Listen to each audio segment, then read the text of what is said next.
Hello and welcome to Global Eye. I'm Parikshit Luthra. The top story we are tracking this evening. China's grip on rare earth magnets has left the global auto industry in a bind. The Chinese government has imposed export restrictions on the magnets due to national security concerns.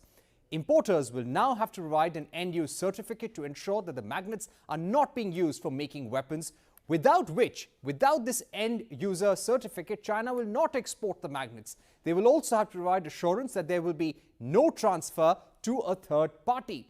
So why does China have an edge when it comes to rare earth magnets? Let's take a look. China accounts for around 70% of the total mining of rare earth metals and holds nearly 90% of the global production. The impact on Indian auto industry is estimated to be quite severe and steep. The industry's annual demand for rare earth magnets stands at around 850 tons. The total import cost would be around 310 crore rupees. So the cost is not much, but why are these magnets so important? Well, rare earth magnets are 10 times stronger than conventional magnets. They help maintain performance at high temperatures and have a longer lifespan as well. These magnets are largely used in components that are essential in manufacturing both ICE and electric vehicles. Without these magnets, it will be impossible for companies to produce components, and production could come to a halt. And this includes components such as e-axle, speedometers, crankshaft sensors, ignition coil, electric water pump as well.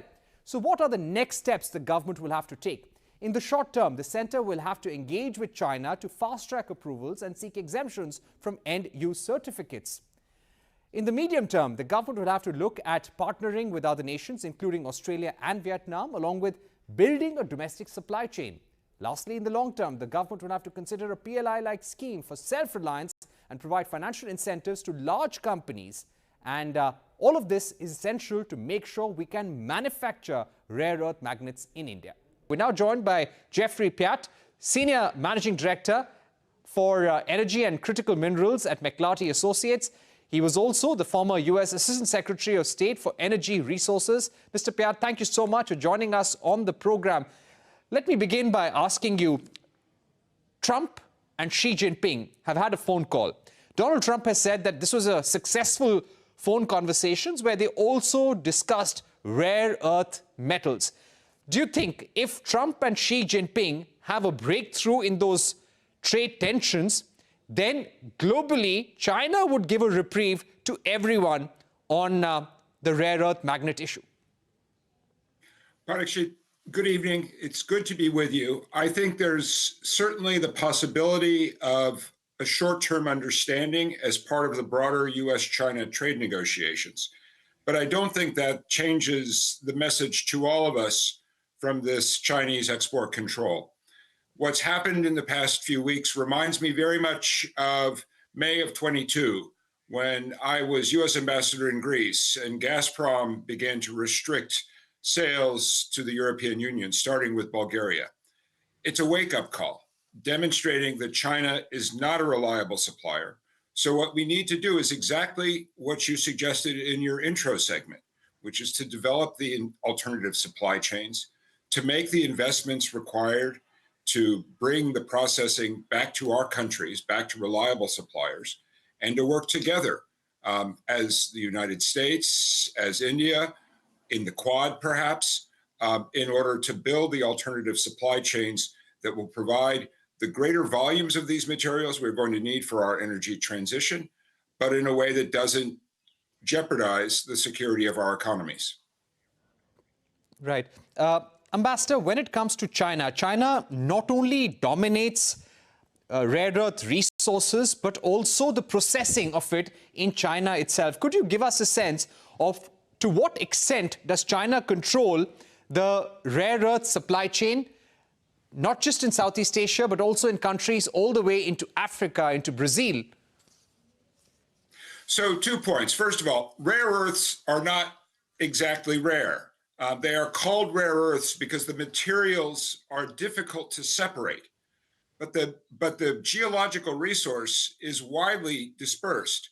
Brazil, for instance, has substantial rare earths resources. We have the same here in the United States. And it's important to remember also, Parikshit, that while it's auto supply that's getting the headlines right now, these magnets are used across our economies importantly for India and the United States in defense applications like F-35 aircraft. They are essential to wind turbines, like the turbines that GE Vernova is building there in Pune, where I visited about a year ago. They also are in every one of our cell phones. The vibration motors that when you put your phone on silent mode, those use rare earth magnets. So these are materials that are pervasive to our modern digitized economy. Because we weren't paying attention, for the better part of 2 decades, we allowed China to achieve a near monopoly in the processing of these magnets. But we are beginning to develop diversification. I was in Brazil last year, in Minas Gerais, where the state government has a national rare earths processing industry. Ironically, Brazil is a major producer. Most of their rare earth clays are exported to China and then come back in the form of industrial imports. Likewise, in the United States, we have MP Materials, a company which is mining rare earths in the United States. Until very recently, MP Materials was exporting for processing in China, but now they're accelerating their plans to develop a national processing supply chain. That's exactly what we need to do. We need to do it working together. For instance, we have the example in India of Epsilon Materials in Bombay, which has developed a national supply chain for graphite anode material for batteries, another material that on which China has placed export controls. So we know how to do this. What we have to do is work together to develop the alternatives. Right. Ambassador, what I'd also like to ask you, and you said this in a previous interview, that US has 1.3% to 1.4% of rare earth reserves globally. India has quadruple of these reserves. Now, from your experience and understanding, you were someone who in the State Department was dedicatedly looking at this issue. Weaponization of critical rare earths, critical minerals. How soon can India, if we get onto this in a mission mode, how soon can India set up at least a domestic supply chain for assembly, processing and recycling of used rare earth magnets?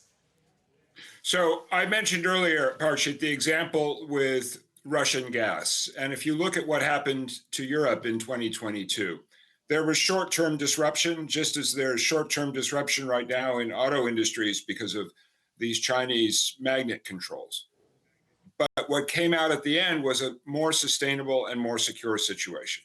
I'm very proud of the fact that when I was in government, I led the effort to bring India into the Mineral Security Partnership, something that was announced when Prime Minister Modi and President Biden had their state visit 2 years ago in summer of 2023. And that has created a framework for our governments to work together. I was deeply impressed by the partnership, the work that we did together with Secretary Mines, K.L. Kantha Rao, and the effort that the Ministry of Mines has been making to identify the opportunities that you described in your intro, looking at the PLI process, looking at the capacities of Indian industry, whether it's Tata Materials or what's happening in the auto industry itself. I remember 2 years ago when I was in Bombay, I had the opportunity to catch up with my friend Anand Mahindra. And then I traveled to Pune to see what Mahindra Autos is doing with its EV manufacturing, which is deeply impressive. But we all became complacent about some of the upstream inputs. And China has now demonstrated a willingness to exploit that complacency in order to weaponize its monopoly control. So the answer is not to negotiate a new agreement with China. The answer is to develop diverse and reliable supply chains. And that's going to be easier if we're working together to mobilize our resources. For instance, the geological resources that India enjoys in its territory, but also the capacity of Indian and American industry to work together. For instance, in East Africa, a region where Indian industry has a very strong presence, or in Southeast Asia. And I mentioned earlier the Quad, where we have a good example already of cooperation between Japan and Australia through Linus Rare Earths, an initiative of those two governments, after China placed controls on Japan's rare earth supply chain. But we should be taking that example and projecting it out into the political construct that the Quad provides for our four countries. Right. Those are very strong long-term recommendations that you're making, Ambassador, and we're glad to hear that. But, you know, in the short term, there is a worry. We've been speaking to electric vehicle manufacturers in India like Bajaj Auto, TVS Motor Company, and they've gone on to the extent of saying that you'll bring the industry to a halt because you cannot manufacture electric vehicle motors, other ICE equipment without these rare earth magnets. The only supplier right now is China. We can't diversify so quickly. In the short run, what can we do to secure our supply chains to make sure our manufacturing does not get affected? So first of all, we have to negotiate smartly and collectively because, yes, we are dependent on China, but China is dependent on us because their industry cannot absorb all of their output. So you have significant Chinese firms that are going to be lacking in a market if the government does not relax these controls. That's why I said I'm confident that we can find a pathway for some kind of a negotiated solution over the short term. But we need to be smart about it and not allow a situation where we all say, well, that was unpleasant, but let's go back to being dependent on a sole source of supply. We need to invest in alternatives. Right. That's exactly what we've been doing with the Mineral Security Partnership in the Biden administration. And I'm glad to say India was one of the Biden administration's strongest partners in understanding the imperative of developing the alternative supply chains that we have the capacity to accomplish. This is a financial problem. Right.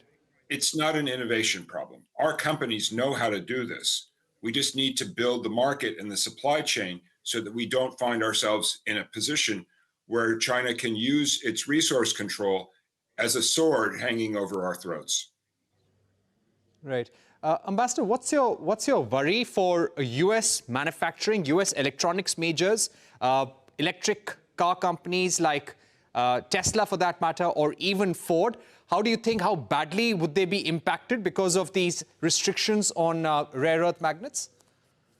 Well, Parikshit, just like in India, this is front page in the business sections right now. There was a long Wall Street Journal article yesterday reporting on some of the discussions among our big Detroit auto manufacturers.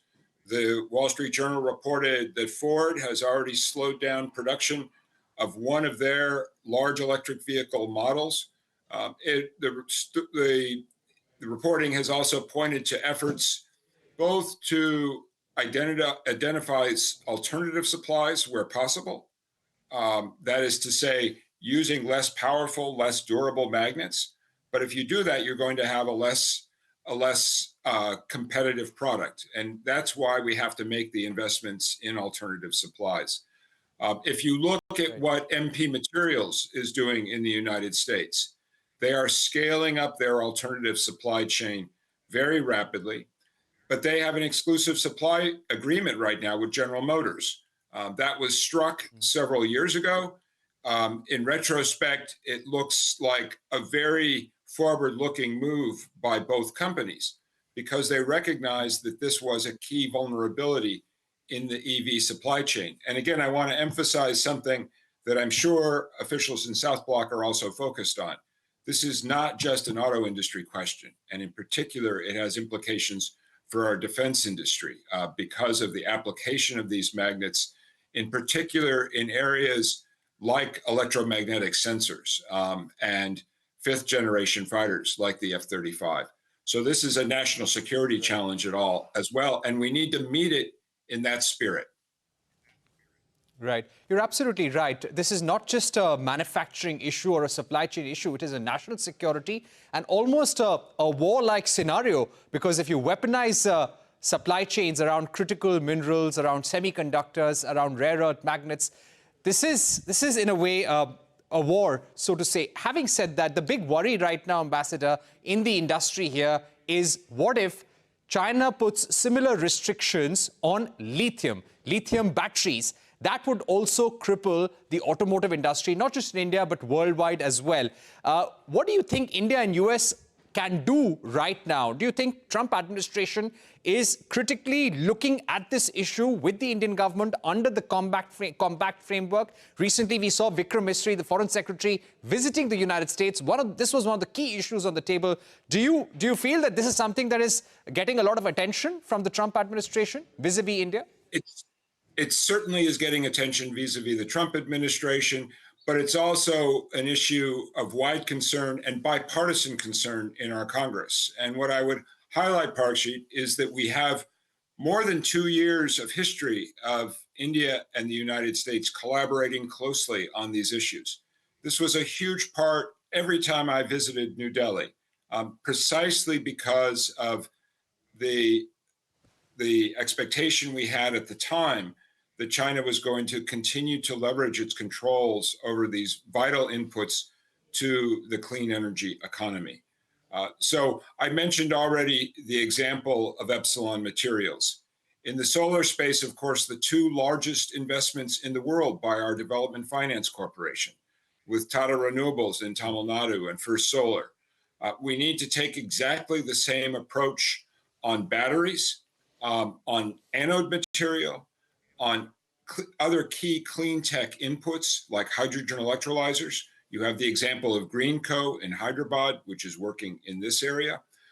India is on the right path with its PLI scheme, and recognizing that government needs to play a role in putting in place the incentives that will reshore some of these key inputs.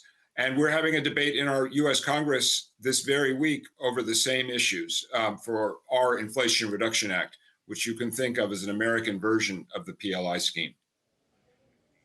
All right. Ambassador, thank you so much for joining us with that comprehensive perspective on where the problem lies with regard to rare earth magnets, how critical this is for India and the United States to work together, not just to negotiate a short-term solution with China, but also for looking at long-term supply chain resilience around that. We're taking a short break, but don't go anywhere. China's stranglehold over supply of rare earth magnets has caused concerns among Indian auto companies. A special discussion with Puneet Gupta of S&P Global Mobility on the other side. Stay tuned.